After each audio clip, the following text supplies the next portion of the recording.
बिस्मिल्लाहिर्रहमानिर्रहीम। अस्सलामु अलैकुम वरहमतुल्लाहि वबरकातुहू। सीक्वेंस एंड सीरीज़ के लेक्चर नंबर 2 में हम क्वेश्चन नंबर 2 को डिस्कस करते हैं। इफ़ एक्स एन अप्रोचेज 8124, ये सीक्वेंस जो है इस डिटर्मिनेंट को अप्रोच कर रही है, तो इस सीक्वेंस की लिमिट मालूम करने के लिए सीक्वेंस कन्वर्ज कर रही है एट दिस डिटर्मिनेंट। जिस तरह कि हमने पिछले लेक्चर में देखा था कि सीक्वेंस कन्वर्ज कर रही थी किसी खास इंटीग्रल में, डेफिनेट इंटीग्रल, तो हमने वो डेफिनेट इंटीग्रल की वैल्यू निकाल ली थी और वो सीक्वेंस की लिमिट निकली थी।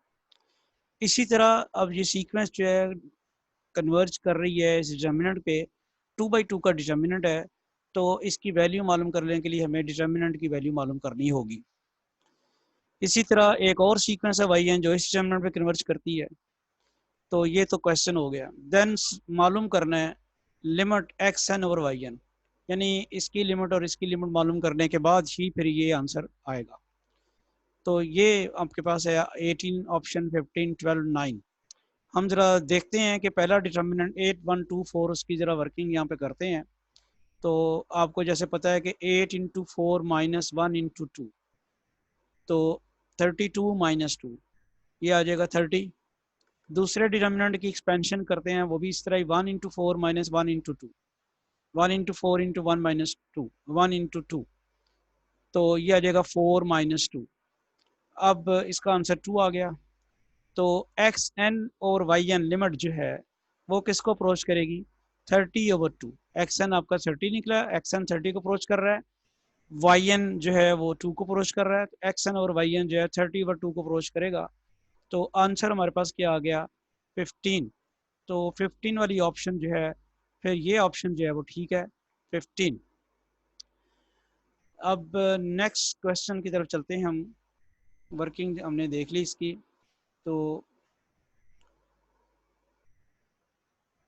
two sequences xn yn are said to be equal if and only if xn is equal to yn for all n।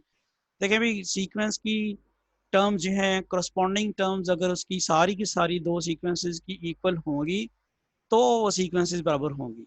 ये पहली ऑप्शन में तो ये कह रहा है x n y n guaranteed है 500 टर्म के बाद कि एक्स एन वाली सीक्वेंस जो है उसकी 500th टर्म और वाई एन वाली जो सीक्वेंस है उसकी 500th टर्म जो है इक्वल होंगी और उसके बाद भी इक्वल हैं।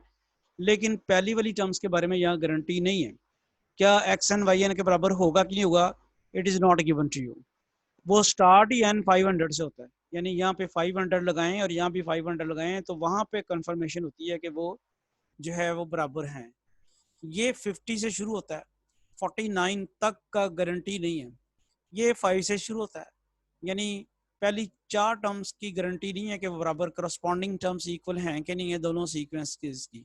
इस सीक्वेंस की और इस सीक्वेंस की पहली 4 टर्म्स जो हैं करस्पॉन्डिंग टर्म्स इक्वल हैं कि नहीं, यानी फर्स्ट इसकी फर्स्ट टर्म इसकी फर्स्ट टर्म के बराबर है या नहीं है, यहाँ से नहीं पता चल रहा। सेकंड टर्म इसकी सेकंड टर्म के बराबर है कि नहीं, ये पता यहाँ से नहीं चल रहा। थर्ड टर्म के बराबर है कि नहीं, पता नहीं चल रहा। फोर्थ टर्म के बराबर है कि नहीं, पता नहीं चल रहा। लेकिन फिफ्थ टर्म से कंफर्मेशन शुरू हो गई है, इसकी फिफ्थ टर्म इसकी फिफ्थ टर्म के बराबर है और आने वाली बाकी भी करस्पॉन्डिंग टर्म्स इक्वल हैं। तो फिर ये गारंटी चूंकि पहली 4 टर्म्स के बारे में है नहीं है, इसलिए ये भी कंडीशन नहीं लगेगी। और जो जो करेक्शन आएगी वो क्या होगी, जैसे मैंने कहा कि सारी टर्म्स के लिए होना चाहिए फॉर ऑल एन वाला ऑप्शन जो है, that's correct option. A sequence xn is said to be bounded if and only if there is a positive number m such that, ये bounded की definition है, xn mod lesser or equal to m। ये इसकी option जो है वो दुरुस्त option है कि सीक्वेंस की टर्म्स जो हैं उसका ये कंडीशन अगर वो सेटिस्फाई करे तो सीक्वेंस जो है वो बाउंडेड होती है।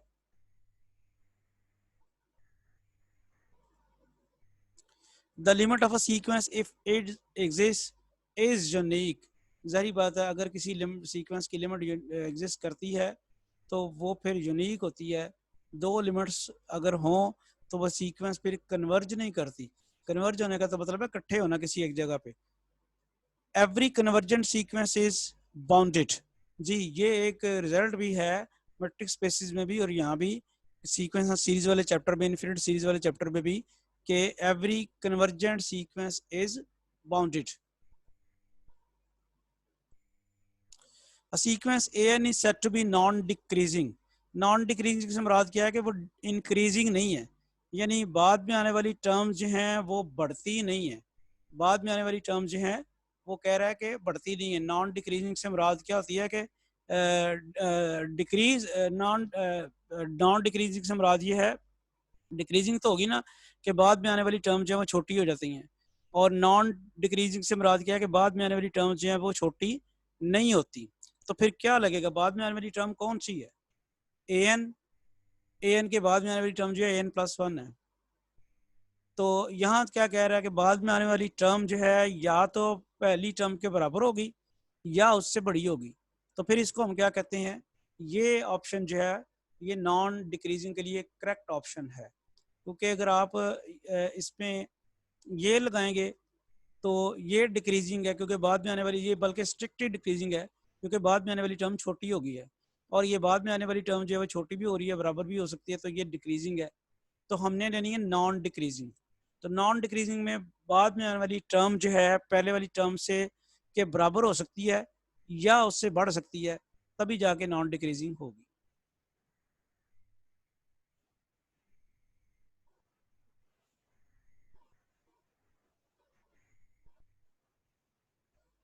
जी नेक्स्ट क्वेश्चन क्या है, sequence a n is said to be non increasing. अभी आपको समझ आ गई होगी नॉन इंक्रीजिंग क्या है, कि वो इंक्रीजिंग ना हो, यानी बाद में आने वाली टर्म जो है, इंक्रीजिंग कब होती है, जब बाद में आने वाली टर्म बड़ी हो।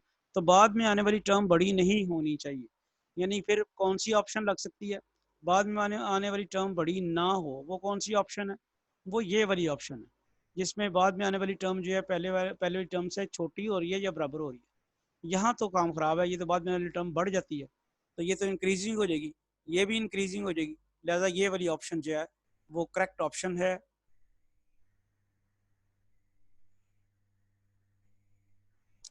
A sequence an is said to be strictly increasing।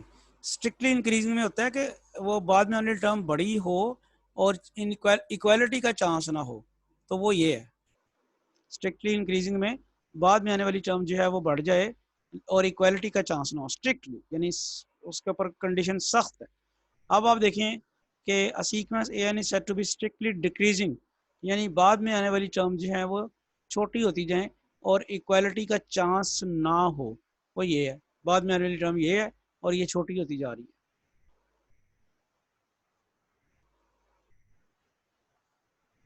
A bounded monotonic sequence is convergent, ये रिजल्ट है हमारे पास। बाउंडेड मोनोटोनिक सीक्वेंस हमेशा कन्वर्जेंट होती है।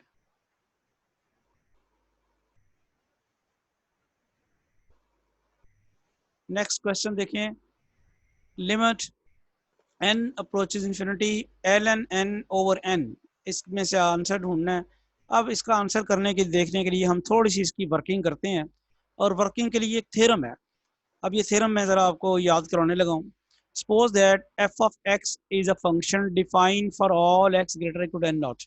ये कोई फंक्शन है जो for all x greater equal to n not के लिए डिफाइंड है, एंड एक सीक्वेंस है a n is a sequence of real number such that a n is equal to f of n, यानी एफ, ये जो फंक्शन है उसकी रेंज जो है उसमें एक्स की जगह आप एन डाल दें तो एफ ऑफ एन जो, यानी आप क्या कहेंगे, सीक्वेंस की फर्स्ट टर्म ए वन जो एफ ऑफ वन के बराबर है, सीक्वेंस की सेकंड टर्म जो है वो एफ ऑफ टू के बराबर है, सीक्वेंस की थर्ड टर्म जो एफ ऑफ थ्री के बराबर है। इस किस्म का अगर पोर्शन है तो फिर वो कहता है अगर फंक्शन की लिमिट एग्जिस्ट करे तो वही सीक्वेंस की लिमिट होगी।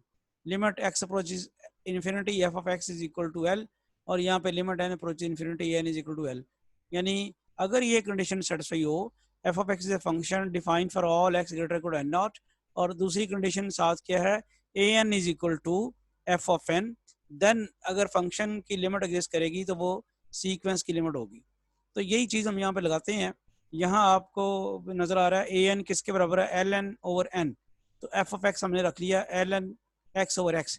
ये जो फंक्शन है defined for all x greater equal to one, x greater equal to one के लिए एक्स वन रख देंगे तो क्या आंसर आएगा, x1 रख देंगे तो आपके पास आंसर जो है वो आ जाएगा log 1। आगे चलते हैं, an is equal to ln over n, तो ये किसके बराबर आ जाएगा, क्योंकि आपने एफ ऑफ एक्स ये रखा है तो इस थ्योरम के मुताबिक A N F of N के बराबर होना चाहिए। यहाँ एक्स की जगह अगर हम एन पुट करें तो एफ ऑफ एन क्या बनता है, लॉग एन ओवर एन, ये एफ ऑफ एन बनता है, तो ए एन इसके बराबर आ गया for all n greater equal to 1 using theorem number 4। अब इसका मतलब है कि अगर आपने इस लिमिट इसकी सीक्वेंस की लिमिट मालूम करनी है तो आपको इस फंक्शन की लिमिट मालूम करनी होगी। Limit n approaches infinity a n, limit x approaches infinity f of x, और limit n approaches infinity a n की जगह आ गया लॉग एन ओवर एन, और limit x approaches infinity f of x की जगह उसकी वैल्यू लगा देंगे। अब आप अगर एक्स की जगह इन्फिनिटी पुट करें तो ये इन्फिनिटी ओवर इन्फिनिटी फॉर्म है, इन्फिनिटी ओवर इन्फिनिटी फॉर्म, और इन्फिनिटी ओवर इन्फिनिटी फॉर्म आ जाए तो लॉपिटर रूल लगाते हैं। लॉपिटर रूल क्या था, ऊपर वाले का डायरेक्टर लहदा लेना है, नीचे वाले का डायरेक्टर जो है वो आपने लहदा लेना है। तो लॉपिटर रूल आ गया 1 ओवर एक्स, लॉग एक्स का डायरेक्टर 1 ओवर एक्स, एक्स का डायरेक्टर 1। अब आप इसको लिख सकते हैं limit n approaches infinity 1 over x. अब आप एक्स की जगह इन्फिनिटी लगाएं 1 ओवर इन्फिनिटी, और दिस इज इक्वल टू 0। अगला क्वेश्चन जो है वो क्या है,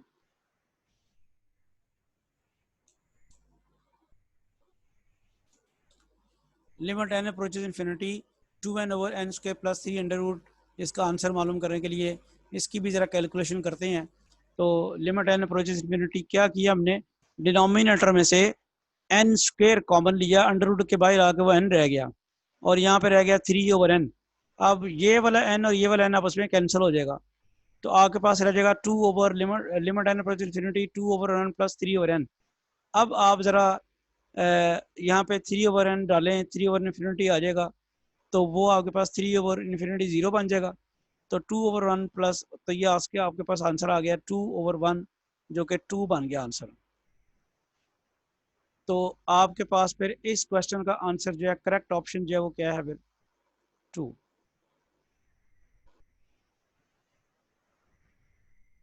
इसी तरह नेक्स्ट क्वेश्चन जरा देख लें, ये भी वर्किंग है। Limit n approach infinity n cube over 5n cube plus 4n square plus 8। तो इसमें भी आपको पता है कि अगर इसकी वर्किंग करने लगेंगे तो we can take common n cube from the denominator, leaving here 5, and here we will have 4 over n, and here definitely we will have 8 over n cube. Now cancelling this n cube from the numerator and the denominator, we will have 1 over 5 plus 4 over n plus 8 over n cube. Now when you put n is equal to infinity, 4 over n will become 0, 8 over n will become 0, and ultimately you will get 1 over 5.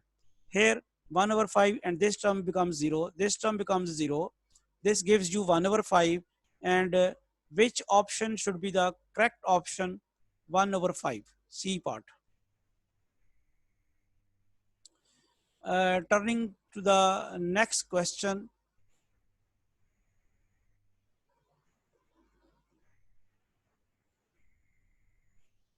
ये भी ज़रा बड़ा दिलचस्प question है कि ln 1 over 2 plus ln 1 over 3 plus ln 3 over 4 plus up to so on ln n over n, इसका answer लिखना है जी। इनमें से ये 4 आंसर हैं, log 1/2, log n over n plus 1, log 1 over n plus 1 over n plus 1, या फिर 0। अब इसकी वर्किंग भी ज़रा देखते हैं। मैंने लिखा log 1 over n up to so on. अब कोई फार्मूला याद है लॉग का, log a plus log b plus log c up to किस बराबर होता है, log a b c, उसे कहते हैं सम टू प्रोडक्ट फार्मूला। तो ये आपके पास आ गया, ये क्या बनेगा फिर, log 1/2 into 2/3 into 3/4 and up to so on n plus 1। ये आई होप कि ये सबको समझ आ गई होगी। log a plus log b बराबर होता है log a b के। तो इसी तरह कंटिन्यू करेंगे आप सारे का सारा। अब आप बड़े गौर से देखते हैं कि आपके पास ये टर्म्स कैंसिल हो जाती हैं। कौन कौन सी टर्म कैंसिल होती है, आपके पास 2 न्यूमिनेटर से और 2 डिनोमिनेटर से कैंसिल हो जाता है। आई थिंक ये आपको समझ आ गई होगी कि 2 न्यूमिनेटर से और डिनोमिनेटर से कैंसिल हो जाता है। इसी तरह 2 डिनोमिनेटर, नेक्स्ट अगर आप स्टेप देखते हैं तो नेक्स्ट स्टेप आपका 3 जो है न्यूमिनेटर से और डिनोमिनेटर से कैंसिल हो जाता है।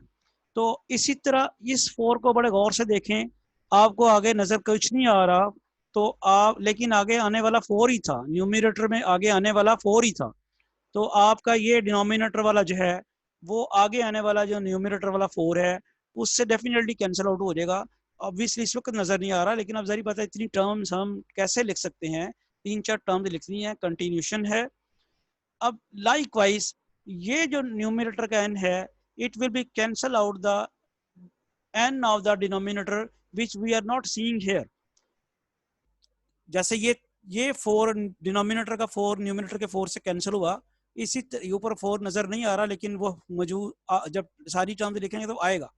इसी तरह ये वाला n इससे कैंसिल हो गया, और कैंसिल करने के बाद आपके पास जो रिजल्ट बचता है, बाकी सारा कुछ तो कैंसिल हो गया। तो सम अब क्या रह गया, log 1/n+1। तो फिर आंसर इसका कौन सा सही हुआ, सामने नजर आ रहा है आपको, सी पार्ट जो है वो ऑप्शन इसकी करेक्ट है। ये वर्किंग हमने कर ली, और जरा आगे चलते हैं। ये अब इसकी वर्किंग तो होपफुली आप कर लेंगे, log 1/3 plus log 3/5 plus log 5/7 up to so on. इसकी वर्किंग तो आप कर लेंगे, तो आपको नजर आ रहा है log 3 3 से कट जाएगा, 5 5 से कट जाएगा, 7 7 से कट जाएगा, 2n-1 इस 2n-1 से कट जाएगा, उसी तरह जिस तरह पीछे वर्किंग की है। तो अल्टीमेटली 1/2n+1 हमारा रह जाएगा।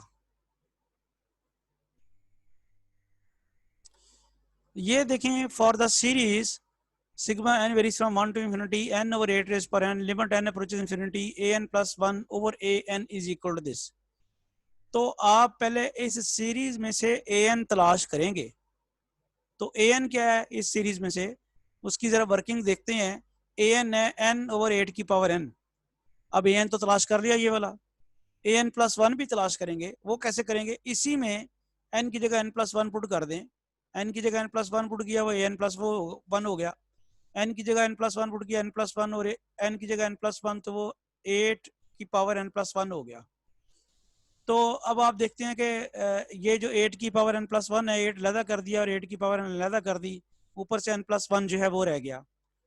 अब आपने an आपको गिवन था, उस गिवन की मदद से सीरीज की ये जो टर्म है इट इज an।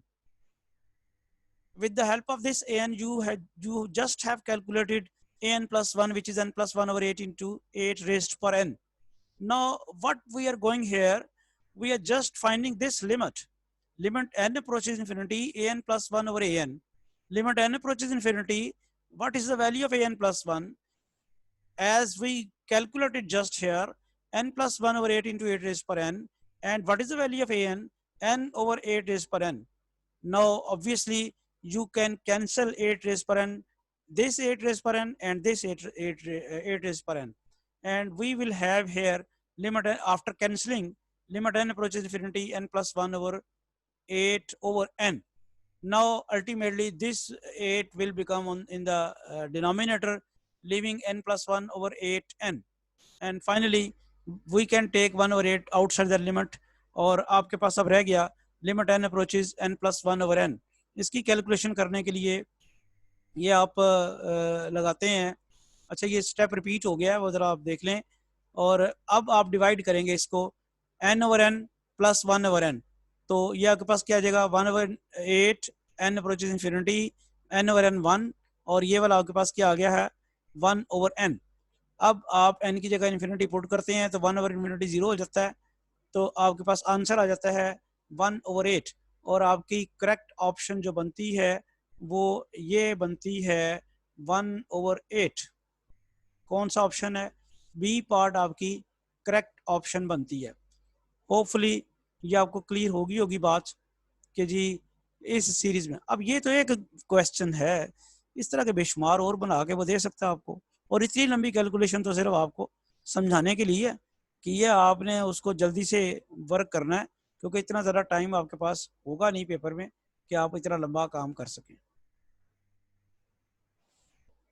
अब ज़रा आगे चलते हैं कि आगे हमारे पास क्वेश्चन क्या है। नेक्स्ट क्वेश्चन ये फिर वही है, पिछला क्वेश्चन ये है। आई थिंक मैंने सिर्फ उसका रेसिप्रोकल ले लिया है, वो था limit n approach infinity a n over n plus one calculate करना था। A n plus one over n था, अब a n over n plus one है, तो उसी का रेसिप्रोकल आ जाएगा। होपफुली इसका आंसर भी जो है अगर आप वही वर्किंग करें तो डी पार्ट आना चाहिए, क्योंकि वहाँ 1/8 आया था। If the series a n converges then, अच्छा भी अगर सीरीज कन्वर्ज करे तो ये हमारा रिजल्ट है बड़ा इंपॉर्टेंट कि अगर सीरीज कन्वर्ज करती है तो उसकी एन टर्म की लिमिट जो है वो जीरो को अप्रोच करती है। ये बड़ा ही एक इम्पॉर्टेंट रिजल्ट है, आगे चल के कंपेरिजन टेस्ट वगैरह में हम ये लगाते भी हैं।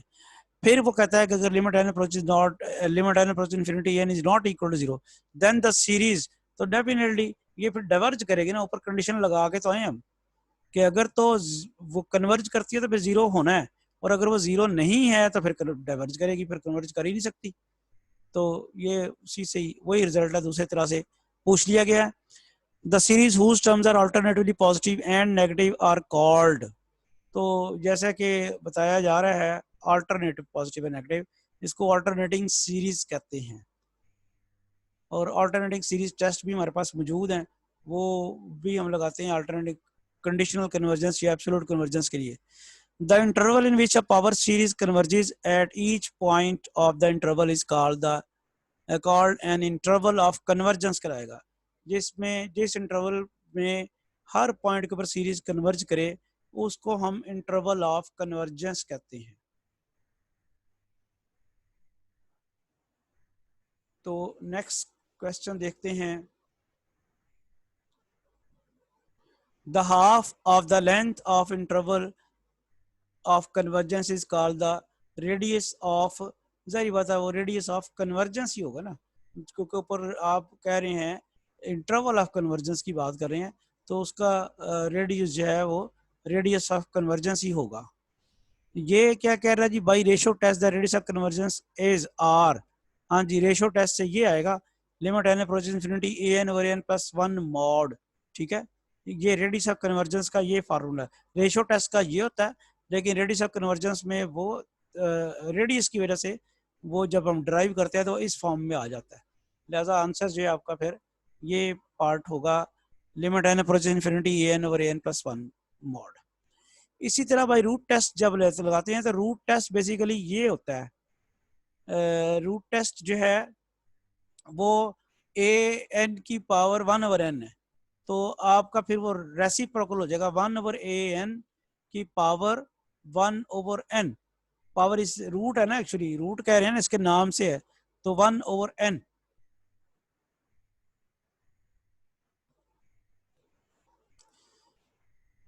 अब ये दो सीरीज हैं, sigma one n varies from one to infinity n and sigma n varies from one to sigma n varies from 1 to infinity bn with series of positive terms। और ये जरा देखें वो कहता है ए एन इज लेसर और equal to be N, यानी आपके पास जो ए एन की जो ये जो सीरीज है फर्स्ट सीरीज, इसकी एन टर्म जो है वो बी एन की सीरीज की एन टर्म से छोटी हैं। और अगर वो कहता है सीरीज कन्वर्ज करे तो ये सीरीज क्या होगी, बी एन बड़ी सीरीज है, याद रखें अगर बड़ी सीरीज कन्वर्ज करे तो छोटी लाजमी कन्वर्ज करती है, और अगर छोटी डाइवर्ज करे तो बड़ी लाजमी डाइवर्ज करती है। यहाँ बहरहाल कन्वर्जेंस किसकी उसने कही हुई है, बड़ी की। बड़ी सीरीज अगर कन्वर्ज करती है तो फिर छोटी ने तो लाजमी कन्वर्ज करना है, और आंसर जो आएगा ये वाला है।